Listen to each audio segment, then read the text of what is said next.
খেলার দুনিয়ার তথ্য বিশ্লেষণ আপডেট নিয়ে জিডি স্পোর্টসের প্রতিদিনের আয়োজন স্পোর্টস আই আপনাদের সকলকে স্বাগত জানিয়ে আজকের মতো আয়োজন শুরু করছি। পুরো অনুষ্ঠান জুড়ে আপনাদের সঙ্গে আছি আমি তাসপিয়া তাবাসসুম। ভারতীয় ক্রিকেট প্রেমীদের জন্য এই মাসটি মোটেও সুখকর নয়।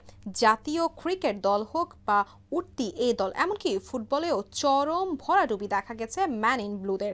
চলতি নভেম্বরে মাত্র 6 দিনের ব্যবধানে 4টি গুরুত্বপূর্ণ ম্যাচে পরাজয় তিক্ত স্বাদ পেয়েছেন ভারত, যা দেশটির ক্রীড়া অঙ্গনে এক গভীর হতাশা সৃষ্টি করেছে।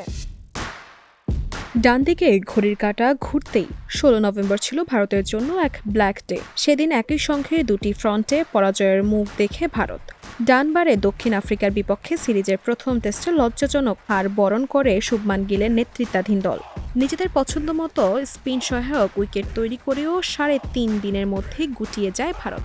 শেষ পর্যন্ত প্রোটিয়ারা 30 রানে জয় তুলে নেন।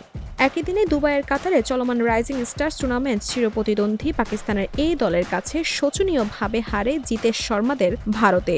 ইরফান খানের নেতৃত্বাধীন পাকিস্তান দল 8 উইকেটের দাপুটে জয় তুলে নিলেও গ্রুপ পর্বের শেষে ভারত ও পাকিস্তান উভয় দলই সেমিফাইনালে পৌঁছেছিল। কিন্তু সেমিফাইনালে গিয়ে ভারতের হতাশা আরও বাড়ে। শেষ 4 ম্যাচে নাটকীয় এক ম্যাচের মুখোমুখি হয় ভারত ও বাংলাদেশ। প্রথমে ব্যাট করে বাংলাদেশ 194 রানের বিশাল স্কোর গড়ে। প্রাণ তাড়া করতে নেমে শেষ ওভারে ভারতের প্রয়োজন ছিল 16 রান। ম্যাচটি শেষ বলে টাই হয় এবং গড়ায় সুপার ওভারে বাংলাদেশের পেসার রিপন মণ্ডল 2 বলেই 2 ব্যাটারকে ফিরিয়ে দিলেও ভারতের রানের খাতাই খোলা সম্ভব হয়নি। পরে আকবর আলী শেষ করা ইনিংসে নিশ্চিত হয় ভারতের বিদায়।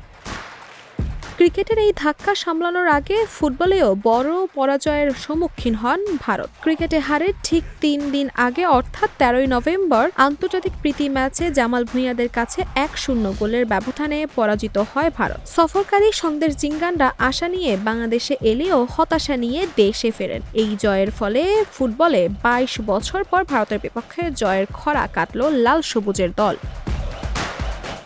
মাত্র কয়েক দিনের মধ্যে ক্রিকেট ও ফুটবলের মতো মূল ধারার খেলাগুলো এমন ধারাবাহিক ব্যর্থতা ভারতের ক্রীড়া ইমেজকে বড় ধরনের ক্ষতির মুখে ফেলেছে।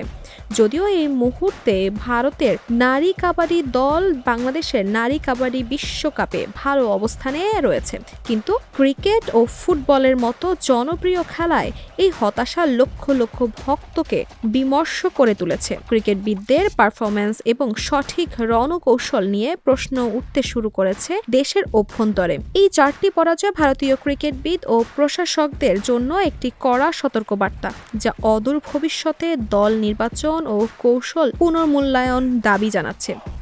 এই পরিস্থিতি থেকে দ্রুত ঘুরে দাঁড়ানোই এখন ম্যান ইন ব্লুদের সামনে সবথেকে বড় চ্যালেঞ্জ। দর্শক, এই ছিল স্পোর্টস আইয়ের আজকের মতো আয়োজন। খেলার দুনিয়ার নতুন নতুন আপডেট পেতে চোখ রাখুন জিডি স্পোর্টসে।